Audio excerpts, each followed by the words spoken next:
Hello, രാവിലെ breakfast ഉണ്ടാക്കിയായിരുന്നു. ഞാൻ ഒരു സംഭവം കാണിച്ചു തരാം.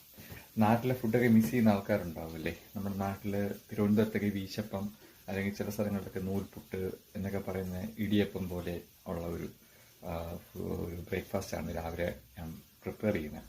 അപ്പോൾ അത് ഞാൻ കാണിച്ചു തരാം. ഒരു സൈഡിൽ മുട്ട ബോയിൽ ചെയ്യുന്നു, മറ്റു സൈഡിൽ ഞാൻ ഉള്ളിയും സവാളയൊക്കെ ഒന്ന് വഴറ്റുന്നു ഗ്രേവിക്കായിട്ട്. ഇവനാണ് നമ്മുടെ കഥാനായകൻ. ഇത് നൂൽപുട്ടോ ഇടിയപ്പമൊന്നുമല്ല, റൈസ് നൂഡിൽസ് ആണ്. ഞാനിത് ഒരു 2 മിനിറ്റ് ഓവനിൽ വെച്ചൊന്ന് ചൂടാക്കി നമ്മുടെ വീശപ്പം പോലെ അങ്ങ് റെഡിയാക്കി എടുക്കും. ബോയിൽ ചെയ്ത മുട്ടയുടെ വെള്ളം എടുത്തിട്ട് ആ ഗ്രേവിയിൽ ഞാൻ മിക്സ് ചെയ്യും. മഞ്ഞ വന്ന് എനിക്ക് അലർജി. ഞാൻ കവറിൽ നിന്ന് പൊട്ടിച്ച് പാത്രത്തിലോട്ട് വെച്ച് ഇതിൽ തന്നെ നിർദ്ദേശമുണ്ട് നമുക്ക് എത്ര മിനിറ്റ് വേവിക്കണം എന്നൊക്കെ ഉള്ളതുണ്ട്.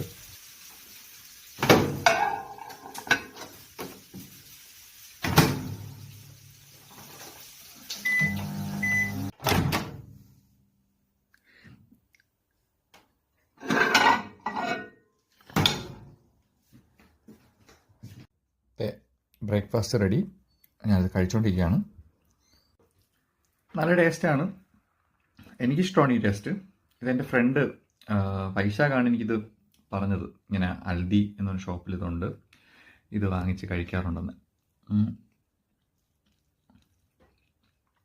പെട്ടെന്ന് റെഡിയാവും, 2 മിനിറ്റ് മതി. അപ്പം പിന്നെ കറി ഉണ്ടാക്കുന്ന ടൈം മാത്രമേ ഉള്ളൂ. 2 മുട്ടയുടെ വെള്ളയൊക്കെ ആയിട്ട് സാറ്റർഡേ ആയിട്ട് പ്രോട്ടീൻ റിച്ച് ബ്രേക്ക്ഫാസ്റ്റ്.